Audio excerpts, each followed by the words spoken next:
পরমা, আমি নেপাল।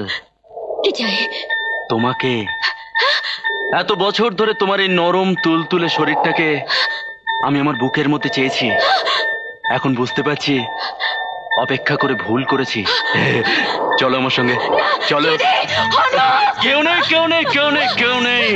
সব শালাকে মেরে ফেলে রেখে দিয়েছি। বড্ড তেজ তোমার, তাই না? বড্ড তেজ। হ্যাঁ, আমার এতদিনের সাজানো স্বপ্নটাকে তুমি ভেঙে চুরমার করে দিতে চাও। চলো। না মানে তুমি যাবে না, তোমার ঘাড় যাবে। আমার স্মাগলিং এর আড্ডায় আমার ছেলেরা পুরুত নিয়ে বসে আছে। আজ তোমার সঙ্গে আমার বিয়ে। চলো চলো চলো আমার সঙ্গে, চলো। আমি দেখছি কে এলো। যদি এতটুকু নড়ার চেষ্টা করো তাহলে রক্ত গঙ্গা বইয়ে দেবো।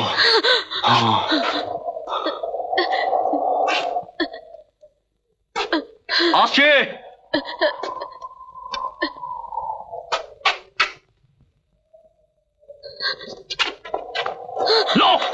একদম নড়বে না, একদম নড়বে না।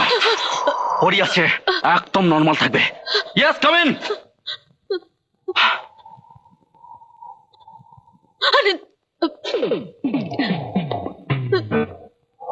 আমি বোধহয় আপনাদের ডিস্টার্ব করলাম। সে তো দেখতেই পাচ্ছি। না, আমাকে আবার আসতে হলো। আসলে পরমদেবী, পরমদেবী এই ডিভোর্স ফর্মটা আমি সই করে দিয়েছি। এখন শুধু আপনার একটা সইয়ের অপেক্ষা, ব্যাস। হ্যাঁ, থ্যাংক ইউ ভেরি মাচ। আচ্ছা আমি মায়ের ছবিটা ফেলে গেছি, ওটা একটু নিয়ে যাবো? হ্যাঁ, অবভিয়াসলি অবভিয়াসলি, নিশ্চয়ই নিয়ে যাও, যাও। হ্যাঁ।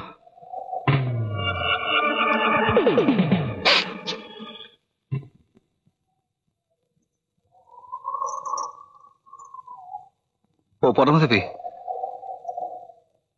আপনার এই টেপ রেকর্ডারটায় আমি একটা গান রেকর্ড করেছিলাম, কিন্তু আমি চাই না যে আমার কোন স্মৃতি এবার থাকুক।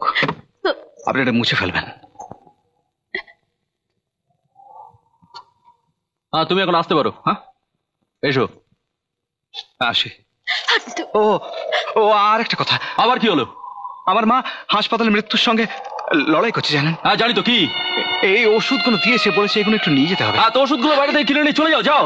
না না, আমার 1 লক্ষ টাকা চাই না, আমার খালি 17 টাকা দরকার। আমি মাকে কথা দিয়েছি আমি আর কোনোদিন চুরি করবো না। তাই ঠিক আছে, কালকে সকালে এসে নিয়ে যাও। আমার মা মরে যাবে। নেপালবাবু, আমি 20 বছর বাদে মাকে ফিরে পেয়েছি। আপনাদের অনেক টাকা, আমি আপনাদের পায়ে পড়ছি, আমাকে দয়া করুন। ডিসগাস্টিং। বাজে কথা না বকে এটা দিচ্ছি, নিয়ে যাও।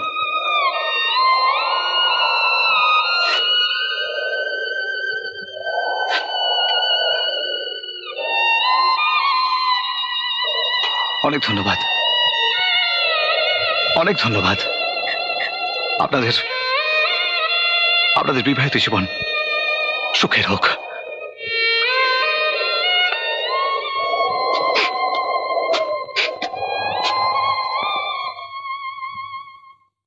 আজ কেউ বাঁচাতে পারবে না তোমায়, কেউ না।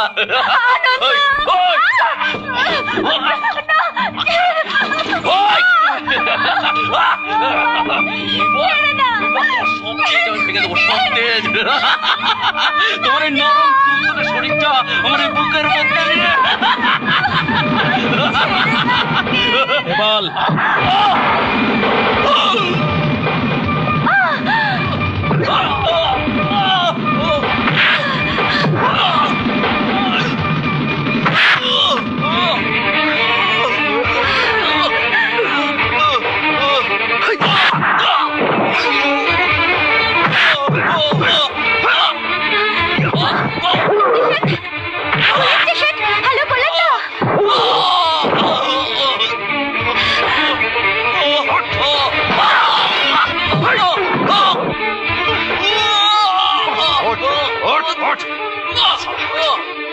রাজত্ব নিবি না, রাজগুরু নিবি না।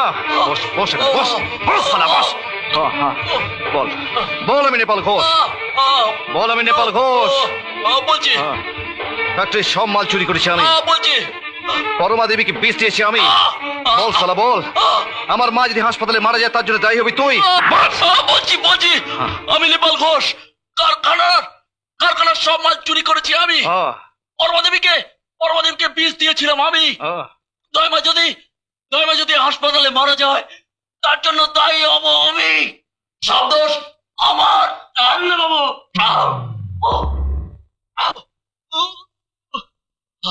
কল্যাণ বাবু, এই হলো আসল অপরাধী।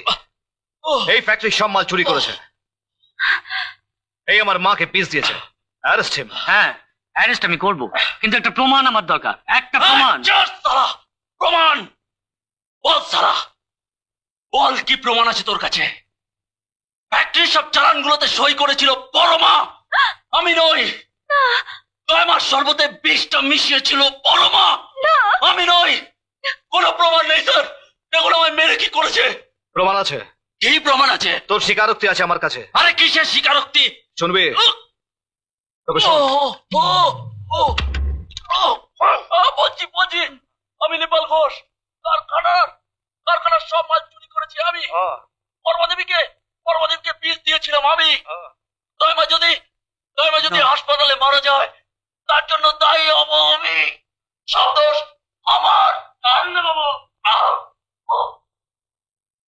না, সালা ওরে, আমি তোকে ছাড়বো না। আমি তোকে দেখে নেবো ওরে সালা, আমি তোকে দেখে নেবো সালা। আমাকে দেখে নিতে হলে তোকে 10 বার জমাতে হবে। আনন্দ, তুমি ওর কথা কখন রেকর্ড করলে আনন্দ? পরমা দেবী, আমি যখন টেপ রেকর্ডারটা এই টেবিলে এনে রেখেছিলাম তখনই আমি রেকর্ডিং সুইচটা অন করে দিয়েছিলাম। আনন্দবাবু, আপনার সঙ্গে আমার একটা জরুরি কথা ছিল। আমি জানি স্যার, আপনি সেদিন আমায় বলেছিলেন যে 12 লক্ষ টাকা ডাকাতির অপরাধীকে হাতের মুঠোর মধ্যে পেয়েও আপনি তাকে অ্যারেস্ট করছেন না। আমি স্বীকার করছি, সেই ডাকাতির অপরাধী আমি। You can arrest me. না, অ্যারেস্ট আমি আপনাকে করব না। অ্যারেস্ট করবেন না কেন? কারণ সেদিন যে কোম্পানির 12 লক্ষ টাকা আপনি ডাকাতি করেছিলেন, হ্যাঁ, আপনি শুনলে অবাক হবেন, সেই কোম্পানির মালিক ছিলেন স্বর্গীয় জ্ঞানদা রঞ্জন চৌধুরী। সেই কোম্পানির মালিক ছিলেন এই জ্ঞানদা রঞ্জন? ইয়েস, সেই কোম্পানির মালিক ছিলেন স্বর্গীয় জ্ঞানদা রঞ্জন চৌধুরী, আই মিন বর্তমানে পরমা। পরমা দেবী?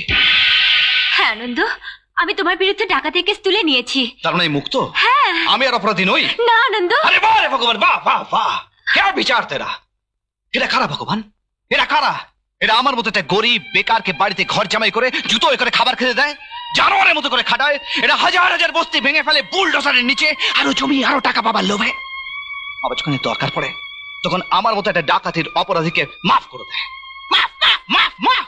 বাহ বাহ বাহ বাহ বাহ বাহ। পরমা দেবী, পরমা দেবী, আমি জানি না আপনার ঋণ জীবনে কি করে শোধ করবেন, তবে যদি কোনোদিন প্রয়োজন পড়ে আমাকে ডাকবেন।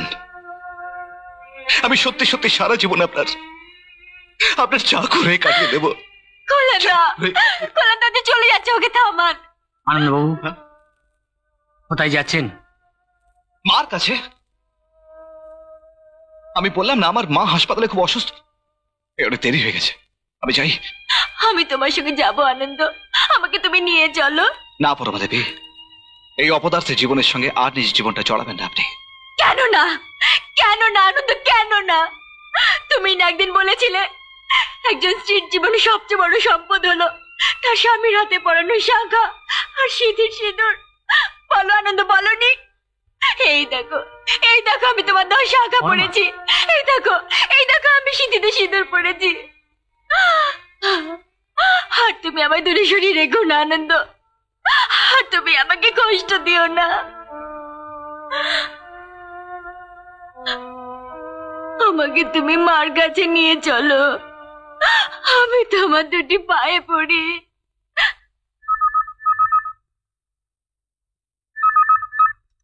হ্যালো, কে? আইন দাদু হসপিটাল থেকে? হ্যাঁ, কেমন আছে দয়ামা?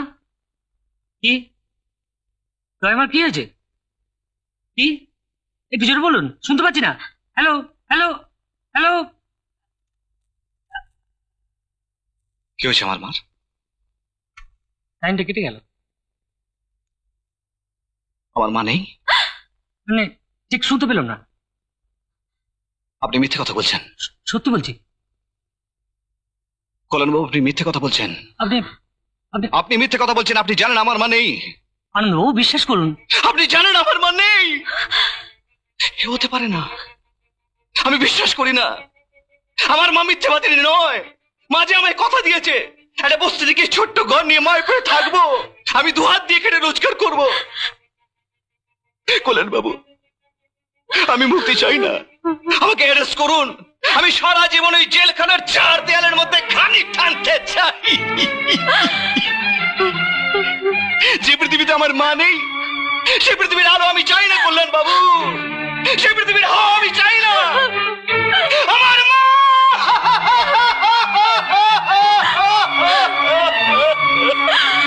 আমার মা, আমার মা।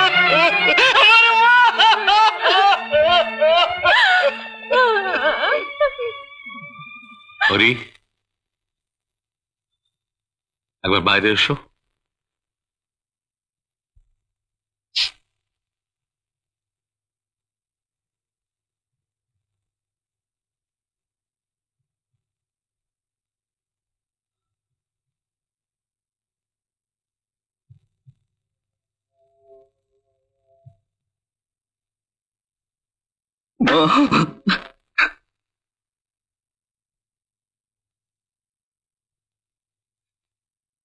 খোকা,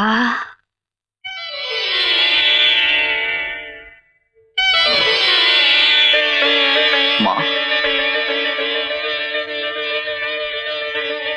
তুমি বেঁচে আছো মা? আমি জানতাম মা, আমি জানতাম তুমি ফিরে আসবে।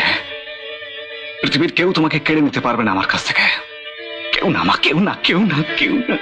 আমি তোকে কথা দিয়েছিলাম না কোনোদিন হারিয়ে যাব না তোর কাছ থেকে, মা, তাই তো ভগবান আবার আমাকে ফিরিয়ে দিল তোর কাছে। দিদিমণি, তুমি ওখানে দাঁড়িয়ে আছো কেন? এসো, কাছে এসো। দিদিমণি? তুমি কাকে দিদিমণি বলছো? ও তো তোমার ছেলের বহু, বৌমা বলে ডাকো। নিশ্চয়ই। বৌমা, এসো মা। না মা, আমি যাব না, আমি যাব না তোমার ছেলের কাছে। ও আমাকে খুব কষ্ট দিয়েছে, আমাকে খুব কাঁদিয়েছে। আমি ওর পায়ে ধরে বলেছিলাম তোমার কাছে নিয়ে যেতে, কিন্তু পা সরিয়ে নিয়েছিল। ওকে শাস্তি পেতেই হবে। বলো আমাকে শাস্তি দেবে? বলো পরমা, বলো। ওকে 100 বার কান্দর অভ্যাস করতে হবে।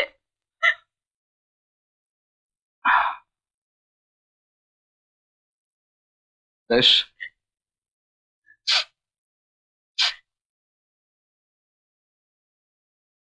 পারবো নি গো, বুঝলে পারবে।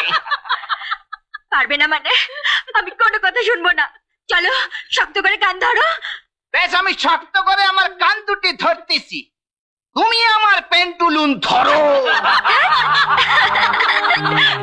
হায় রে আমি কতখানি ভালোবাসি